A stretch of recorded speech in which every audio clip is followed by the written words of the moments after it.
In Koek 2 kry Afrikaanse potskuurder grinterigheid, want dit neem kykers na plekke waarheen Afrikaans hulle selde neem. Na die sukses van Koek 1 is daar nou 'n opvolg, maar die slag is dit Quentin Tarantino light. Woes, maar bloedig stylvol. Nooit het enige iemand kon dink dat daar soveel dinge by Koek Suster sou gebeur nie, of dat daar soveel Reservoir Dogs cools aan die begin van reeks 2 sou klap nie. Soos Koek-aanhangers weet, is die taal woes en wilder is die wildtuin, soos dit in die karakter se monde pas, maar soms net 'n bietjie te moedswillig herhalend. Tog sal kykers wat ander vermaak as soetsappige TV-reekse soek, aanklank vind by Koek 2 se Eystervuis, nou op DStv Stream.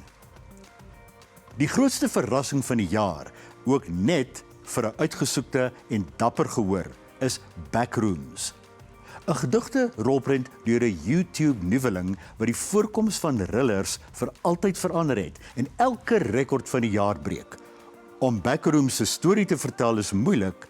Kykers wat dapper is, sal 'n vreemde mengsel van surrealisme en pikswart komedie vind, as twee mense in reuse oop ruimtes verdwaal. Selde indien ooit, laas met Tarkovsky en Bergman, is oop ruimtes wat meer beklemmend voel as 'n tonnel met soveel vrug gebruik.